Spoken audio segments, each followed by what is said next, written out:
అందరికీ నమస్కారం. నేను సుండుపల్లి మండల వైఎస్ఆర్సీపీ కన్వీనర్ రామస్వామి రెడ్డిని. ఈరోజు మా మండల జనసేన నాయకురాలని పిలువబడే రెడ్డి రాణి గారు మా పిఎస్లో నా మీద కంప్లైంట్ ఇవ్వడం జరిగింది.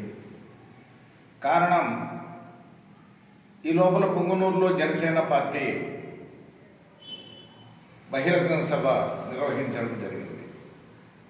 ఆ కార్యక్రమంలో తను పెద్దిరెడ్డిని తరిమి కొడతాడు మా నాయకుడు అని వ్యాఖ్యానించడం మాకు, మండల ప్రజలకు, పెద్దిరెడ్డి ఫ్యామిలీని అభిమానించే ప్రతి కార్యకర్తకు, వైఎస్ఆర్సీపీ కార్యకర్తలకు అందరికీ చాలా బాధాకరమైన విషయం. కారణం ఏమంటే, పెద్దిరెడ్డి ఫ్యామిలీ ఇంతవరకు ఓటమి ఎరుగని నాయకుడు. అతని కొడుకు కానీ, అతని తమ్ముడు కానీ ఇంత సునామీలో కూడా 175కు 11 సీట్లు మాత్రమే వైఎస్ఆర్సీపీ గెలుచుకుంటే 11 సీట్లలో 2 సీట్లు వాళ్ళ ఫ్యామిలీకి, ఒక ఎంపీ సీటు వాళ్ళ ఫ్యామిలీది. అంటే ఆ ఫ్యామిలీ రాజకీయ చరిత్ర, రాజకీయ మనుగడ ఏ స్థాయిలో ఉందో దేశంలోనే, ఆంధ్రప్రదేశ్లోని కానీ తెలంగాణలో కానీ అందరికీ తెలుసు. వాళ్ళ పెద్దిరెడ్డి ఫ్యామిలీ అంటే అంతటి ఫ్యామిలీని మనము చిన్నతనముగా ఒక కింది స్థాయి మనిషిని మాట్లాడే పదజాలం కూడా కాకుండా ఇంకా నీచంగా తరిమి కొడతాడు మా నాయకుడు అని అనడం మాకు బాధ కలిగి, అమ్మ, మన మండలంలో మేము 80 దగ్గర 42 సంవత్సరాల నుంచి రాజకీయంలో ఉన్నాము.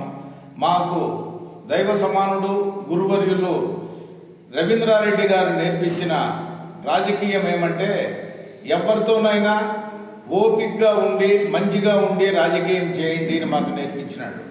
ఇన్ని సంవత్సరాల్లో ఎక్కడే కానీ మేము ఒక్క పొరపాటు చేయకుండా, రాజకీయం అనేది ఎలక్షన్ వరకే పరిమితము, ఎలక్షన్ అయిపోయిన తర్వాత మండల ప్రజలు అందరము అన్నదమ్ములము అనే సద్భావంతో కలిసిమెలిసి ఉండి మండల అభివృద్ధికి అందరము కలిసిమెలిసి పనిచేయాలా అనే విద్య నేర్పించినోడు మా గురువు రవీంద్రారెడ్డి గారు. అదే అతని ఆశయాలతోనే, అతని మనుగడలతోనే మేము రాజకీయంగా ఎదగడం జరిగింది. ఈ రోజుకు కూడా మండలంలో రవీంద్రారెడ్డి పేరు చెప్పుకొని మంచిగా మేము 10 మందికి ఉపయోగపడుతూ 10 మందిని మా దగ్గర పెట్టుకొని, మేము ప్రోత్సహించిన పార్టీకి, అనుకూలపరిచిన పార్టీని విజయపదంలో నడిపించుకుంటా పోతున్నాం. దానికి మేము గర్వపడుతున్నాం. రవీంద్రారెడ్డి మనుషులం మేము, కాంగ్రెస్ మనుషులం మేము, వైఎస్ఆర్సీపీ మనుషులం మేము అని చెప్పుకునే దానికి కాళ్ళు రేగేసి ధైర్యంగా చెప్తున్నాము. ఈరోజు కూడా మేము పలాని మనుషులం మేము అని. కానీ మీరు ఎలక్షన్ అయిపోయిన తర్వాత మీరు చేసే ఏ కార్యక్రమం అయినా మీకు మంచిగా అనిపిస్తూ ఉందేమో, ఒక్కసారి ఎదమింద చేసుకొని మనస్ఫూర్తిగా మనం చేసింది కరెక్టు, మనం మాట్లాడింది కరెక్టు అని మీరు ఒక్కసారి మనస్సాక్షిని పరిశీలించుకోవాల్సిందిగా కోరుచున్నాను. అమ్మ, మీరు పొంగునూరులో మాట్లాడిన విషయాలు, ఒక మహిళగా మీరు ఉండి తోటి మహిళను పూర్వము ఎలక్షన్లో ఎక్కడికి పోవాలన్నా మందు, బిర్యానీ, బీర్లు లేనిదే మా ఊళ్ళు వచ్చేవాళ్ళు కాదు అంటే, స్త్రీజాతి పైన మీకుండే గౌరవం ఎంతనో, మాకుండే గౌరవం ఎంతనో అక్కడనే తెలుస్తుంది. కాబట్టి దయ ఉంచి స్త్రీ జాతిని గౌరవంగా ఉండేదానికి, ఉన్నిచ్చేదానికి మీరు ప్రయత్నం చేస్తారని ఆశిస్తున్నాం. ఈరోజు మీరు పోలీస్ స్టేషన్కి వెళ్ళి కంప్లైంట్ చేయడం జరిగింది నా పైన.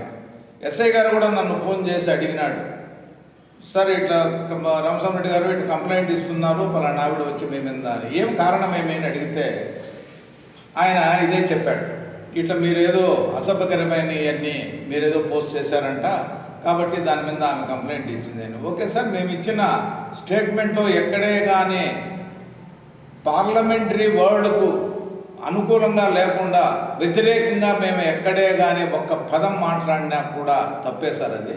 మీరు ఒక్కసారి మేము ఇచ్చిన స్టేట్మెంట్ని కానీ మేము వాళ్ళు ఇచ్చిన దానికి కౌంటర్ మేము ఇచ్చిన దాంట్లో ఎక్కడే కానీ అసభ్యకరమైన పదాలు కానీ మేము ఎక్కడ ఉపయోగించలేదు అని చెప్పడం జరిగింది. కాబట్టి మేము మీకు కేసులు కొత్తేమో కానీ నాకైతే కేసులు కొత్త కాదు. నేను కేసులకు వాటికి వీటికి బెదిరి మీరు ఏందో కంప్లైంట్లు ఇస్తున్నారు అని నేను ఆ టైపు క్యారెక్టర్ కాదు మాది.